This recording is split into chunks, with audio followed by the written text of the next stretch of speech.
Croatia, a land where East meets West.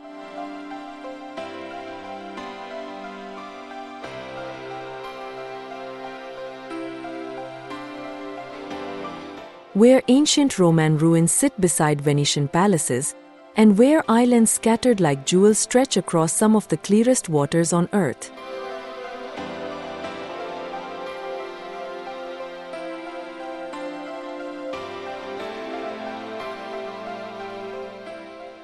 Croatia isn't just a destination, it's an experience that feels like stepping into a living postcard, except every postcard is more breathtaking than the last.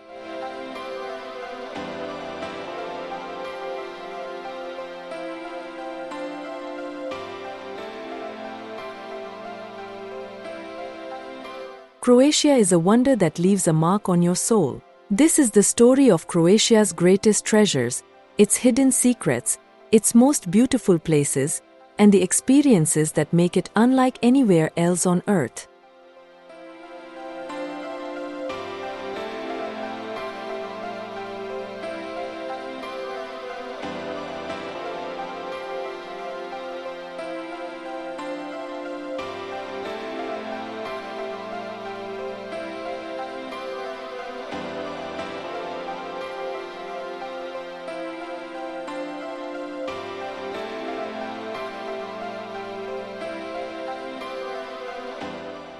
If Croatia were a novel, Dubrovnik would be the dazzling first chapter that hooks you instantly. Often called the Pearl of the Adriatic, this walled city doesn't just look like it belongs in a fairy tale, it is a fairy tale come to life.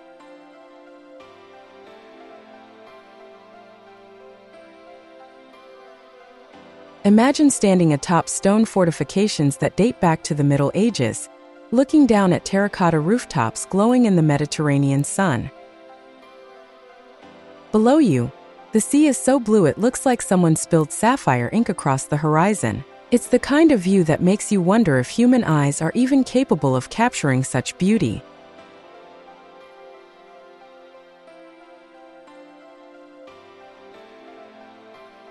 But Dubrovnik isn't just about appearances, it's about survival and resilience. For centuries, it was an independent republic, a maritime powerhouse that rivaled Venice in trade and diplomacy. Its walls, stretching nearly 2 kilometers, protected the city from invaders and still stand strong today, as if reminding the modern world that history here is not a relic, it's alive. Walk through its gates, and you're stepping into another era. Narrow stone alleys open into bustling squares where locals sip coffee like it's a ritual, not a beverage. Street performers play traditional music, their melodies bouncing off the marble streets polished by centuries of footsteps. And if you listen closely, the sea organ, a unique instrument powered by waves, adds a soundtrack that no composer could ever replicate. Of course, Dubrovnik became a global star thanks to Game of Thrones, but even without the fantasy connection, the city feels cinematic.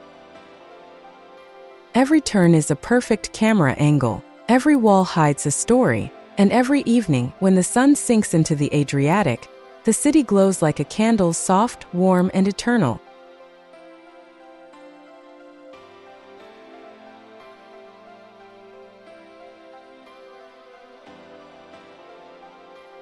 Dubrovnik isn't just a destination, it's a promise that history, beauty, and resilience can coexist in one place and leave you speechless.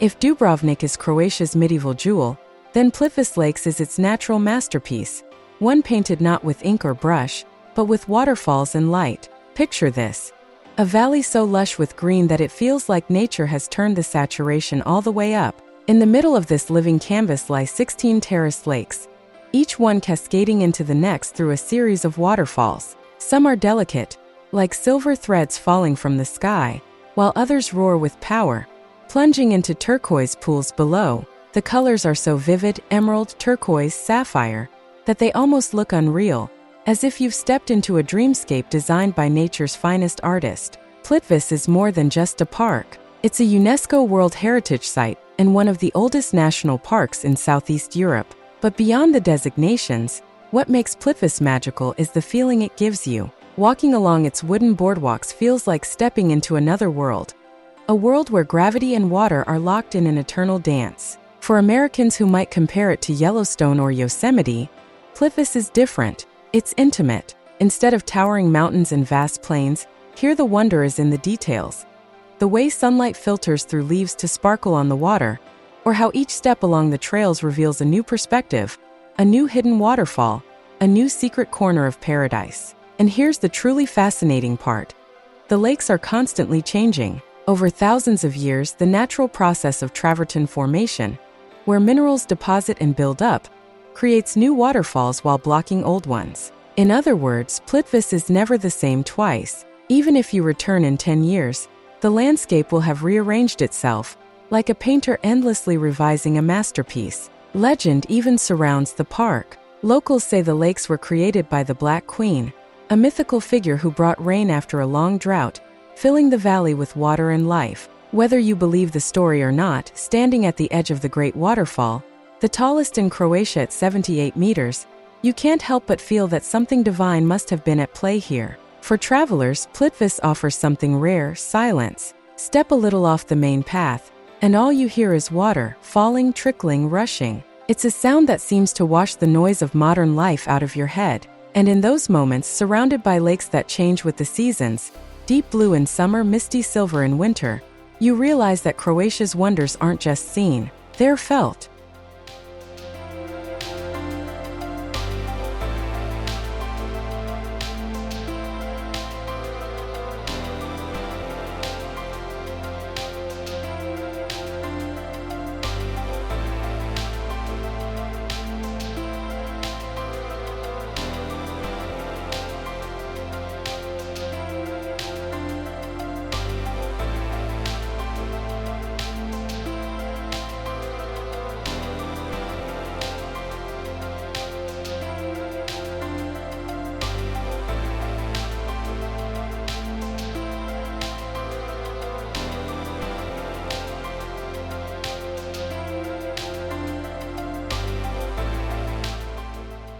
Travel a few hours south from Plitvice and you'll arrive in Split, a city where the past and present don't just coexist, they intertwine so tightly you can't tell where one ends and the other begins. At the heart of Split is a palace. Not just any palace, but the Diocletian's palace, built in the 4th century by the Roman Emperor Diocletian as his retirement home. Now here's the twist. Unlike most ancient ruins that sit behind ropes or glass cases, Diocletian's palace is alive. People live here. Families run shops and cafes inside its walls. Laundry hangs between marble columns. Tourists sip coffee in courtyards where emperors once walked. It's as if Rome never died. It simply evolved. The palace is not a museum. It's a city within a city. And walking through it is like time travel, but with the comforting aroma of espresso drifting through the air. Here's something most people don't realize. Diocletian's palace isn't small. It covers nearly 9 acres, a fortress of white stone brought from the island of Brac and even imported marble from Egypt. When Diocletian built it, he probably imagined it as his quiet seaside escape. Little did he know it would become the beating heart of a thriving Croatian city for the next 1,700 years. Today, Split pulses with life. Fishermen haul in their catches at dawn, street musicians fill the alleys with song, and the Riva, the city's seaside promenade, glows with laughter and clinking glasses as the sun sets over the Adriatic. It's a city that reminds you that history isn't dusty or silent. It's loud, joyful, and delicious. And speaking of delicious, Split is also a gateway to one of Croatia's most cherished traditions, Dalmatian cuisine. Think fresh seafood grilled with olive oil, rosemary, and lemon. Think pastacata, a slow-cooked beef dish in wine sauce that tastes like a hug from a grandmother you never knew you had. In Split, every meal is a story. Every glass of wine a history lesson in a bottle. For Americans familiar with Italy's Rome or Greece's Athens, Split offers a third perspective, equally ancient, equally beautiful, but with a flavor uniquely its own. Here, the Roman Empire hasn't vanished into ruins. It's still alive, hidden in cafes, alleyways, and the very stones under your feet.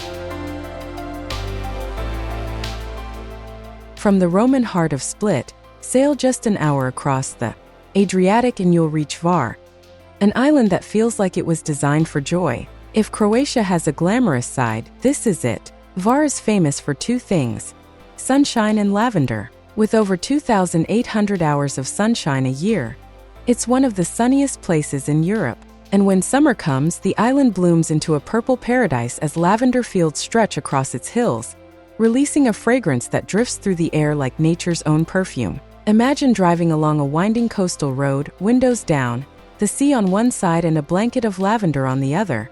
It's a memory that stays with you forever. But Hvar is more than just pretty fields. The town of Hvar itself is a blend of Venetian architecture, vibrant nightlife, and a harbor that fills with yachts from around the world. By day, you can explore cobblestone streets, hidden courtyards, and the fortress that watches over the town. By night, the island transforms into a festival of lights and music, where beach clubs pulse until dawn. Yet, the best-kept secret of Hvar is its quieter side. Just a short boat ride away are the Pakleni Islands, tiny uninhabited gems where you can anchor in hidden coves, swim in waters so clear they seem invisible, and picnic under pine trees. For travelers from the U.S., it's like finding a Greek island escape without the crowds. Hvar has always been a crossroads. In the Middle Ages, it was a hub of trade and culture, and even today it feels like the world flows through it. But what makes it truly special is its dual personality. On one side, it's luxurious, buzzing with energy and sophistication. On the other, it's peaceful, drenched in sunlight and lavender, offering a chance to slow down and just be. And maybe that's Hvar's real gift, reminding us that travel isn't only about seeing new places, it's about feeling alive in them.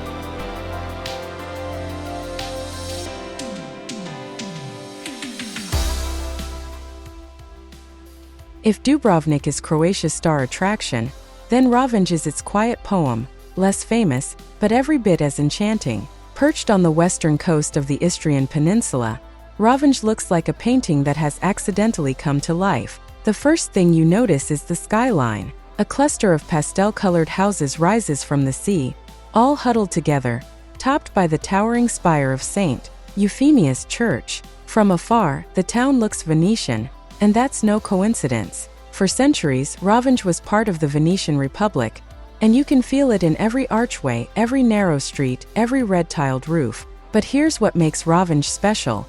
It's not just preserved history, it's lived in beauty. The streets are so narrow you can stretch out your arms and touch both sides at once. Windowsills bloom with geraniums. Laundry flaps in the breeze like colorful flags. Cats nap lazily on stone steps that have been worn smooth by centuries of footsteps. As the sun sets, Ravenj becomes a different world. The Adriatic reflects shades of gold and pink, fishermen return with their boats, and the town glows with lantern light. Locals and visitors alike gather at the waterfront, sipping Malvasia wine as the sea laps against the promenade. It's simple, it's slow, and it's pure magic. Most tourists miss Ravenj because it isn't as widely advertised as Dubrovnik or Split. But for travelers who make the effort, it feels like stumbling upon a secret that the rest of the world hasn't discovered yet. Americans often think of Venice as the ultimate romantic city, but Ravenj offers that same romance, without the overwhelming crowds. It's Europe at its most intimate.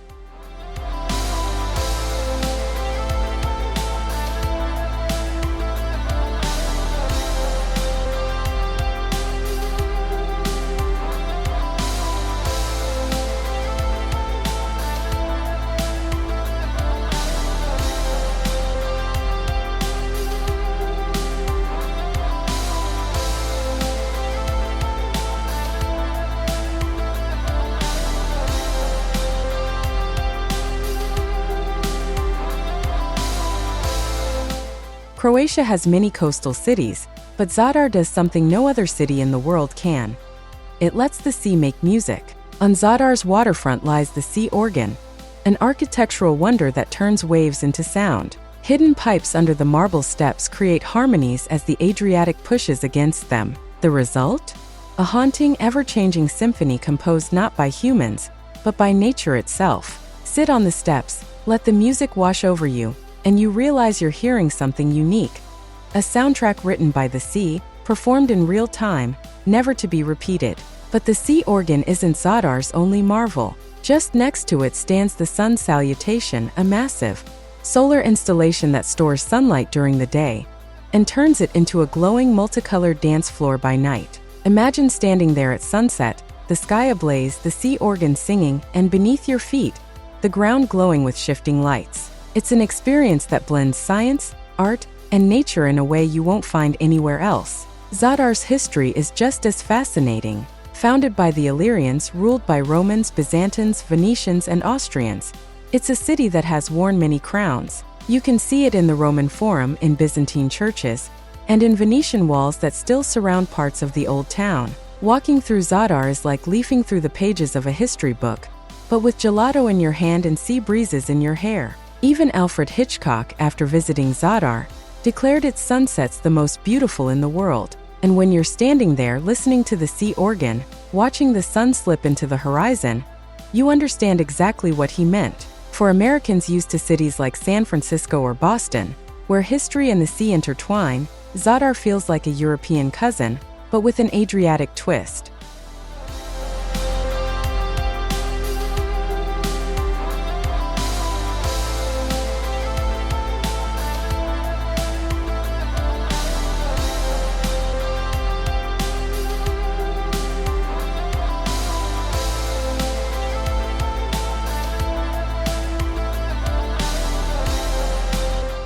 Every country has places tied to legends, but few can claim to be the birthplace of one of history's greatest explorers. Welcome to Korula, the island said to be the home of Marco Polo. Whether or not Marco Polo truly came from here is still debated, but on Korula, the story is alive. Walk through the old town's stone streets, and you'll find the house where locals insist he was born. It's easy to imagine the young Marco, gazing out at the Adriatic, dreaming of faraway lands. And in a way, Korula itself feels like a microcosm of his journeys, exotic, full of discovery, and endlessly captivating. Korula is often called Little Dubrovnik, thanks to its fortified old town that rises like a miniature fortress above the sea. The streets here are cleverly designed in a fishbone pattern, built to let in cool breezes while blocking harsh winds, a reminder that even in the Middle Ages, people thought about sustainability.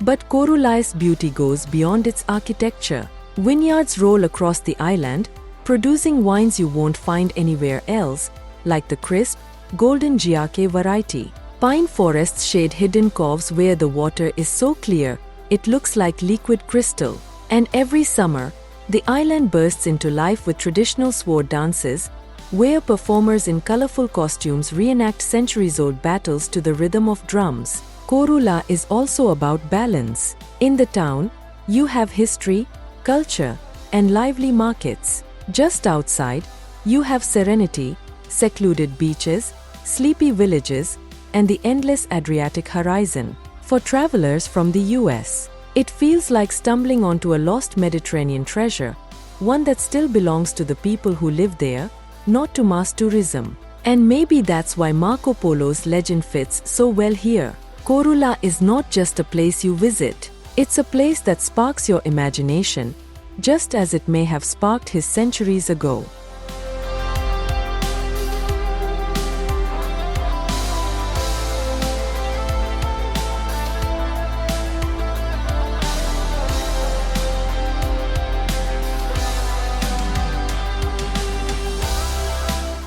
When people think of Croatia, their minds go straight to the coast. But tucked inland, away from the turquoise waters of the Adriatic, lies a city that beats with its own rhythm, Zagreb, the capital. At first glance, Zagreb feels familiar to American travelers who have wandered through Central Europe. Its architecture looks a little Venus, its boulevards a little Hungarian, its cafes a little Parisian. But beneath the surface, Zagreb is pure Croatia, quirky, surprising, and full of secrets. The city is split into two personalities, the upper town, Goranji Grad, and the lower town, Donji Grad. The upper town is medieval, all cobblestone alleys, gas lamps, and the iconic tiled roof of St. Mark's Church, with its colorful coat of arms shining like a mosaic against the sky. Walk here at night, and you might stumble upon something magical, the lamplighters of Zagreb. Yes, in 2025, there are still men who walk the streets with long poles, lighting the city's 200 gas lamps by hand. It feels like stepping into a Charles Dickens novel, but in the heart of Croatia. The lower town, on the other hand, buzzes with 19th century squares, museums, and parks. And tucked between them are some of the most unusual museums you'll ever find. The Museum of Broken Relationships, for example, is dedicated entirely to objects left behind after love stories ended. Each artifact comes with a personal story, some heartbreaking, some hilarious. It's raw, it's human, and it reminds visitors that travel isn't just about monuments. It's about people. But Zagreb also has a side most tourists never see. Its underground tunnels.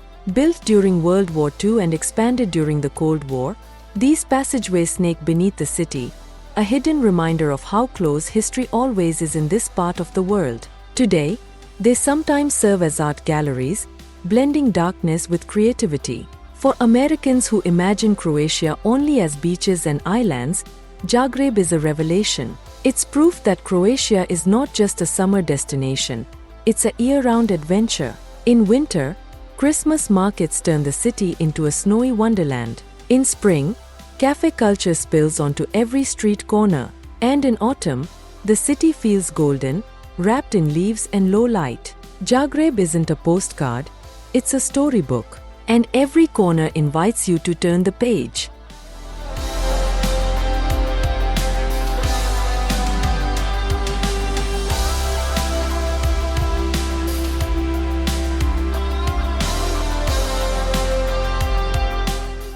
Now let's leave the city lights behind and sail into myth. About 90 minutes by ferry from Dubrovnik lies Mulje, one of Croatia's most mysterious islands. At first glance, Mulje seems untouched. Over two-thirds of it is covered in forest, and much of it is protected as a national park. The air smells of pine and salt, the waters shimmer in shades of green and blue, and time itself seems to slow down. But hidden in this tranquility is a legend that has echoed for thousands of years.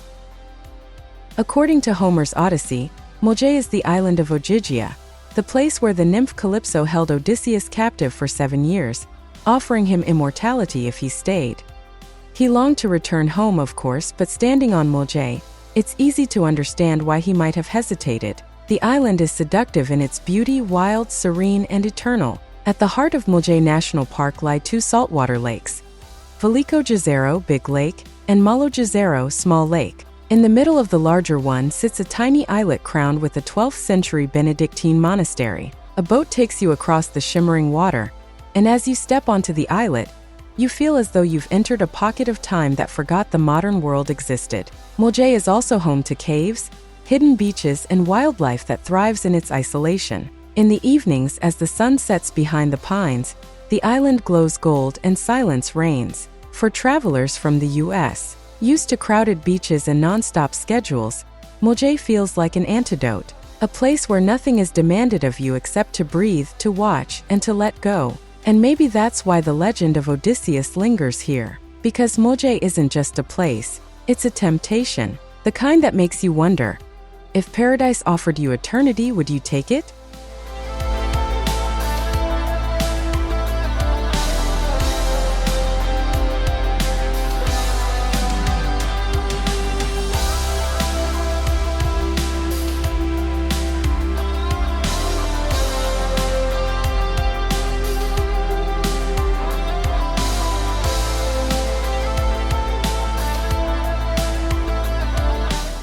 Our final stop takes us to the very tip of the Istrian Peninsula, to a city where history isn't just remembered, it's carved in stone. Welcome to Pula, home to one of the best-preserved Roman amphitheaters in the world. Yes, you heard that right. While Rome has the Colosseum, Pula has the Arena, a colossal amphitheater built in the 1st century AD. And unlike many ancient ruins, it's not fenced off or hidden away. It still stands proudly in the heart of the city, overlooking the Adriatic, as if daring the centuries to erase it. Spoiler, they couldn't. The arena is massive, able to seat over 20,000 spectators in its prime. Gladiators once fought here, their battles echoing through the stone. Today, instead of swords and shields, the amphitheater hosts concerts, film festivals, and even hockey games on ice. Imagine watching your favorite band perform under the stars, in the same space where gladiators once fought for survival. That's Pula, a blend of the ancient and the modern, without missing a beat. But Pula isn't just about the amphitheater. The city is filled with Roman temples, gates, and mosaics, each one whispering stories of empire and ambition. And surrounding it all is the Adriatic, where beaches and coves invite you to swim after a long day of exploring history. What makes Pula fascinating is its position as a borderland. Over the centuries, it's been Roman, Venetian, Austro-Hungarian, Italian, and now proudly Croatian. Every culture left its mark, and today the city feels like a mosaic, a patchwork of histories and identities, all layered on top of each other. For American travelers who dream of Rome but dread the crowds, Pula is a gift. Here you get the grandeur of antiquity, the charm of a seaside town, and the feeling that you've stumbled onto something that most tourists haven't yet discovered. And as you stand in the arena, watching the Adriatic shimmer beyond its arches, you realize that Pula is more than a relic. It's proof that beauty, once created, can survive millennia.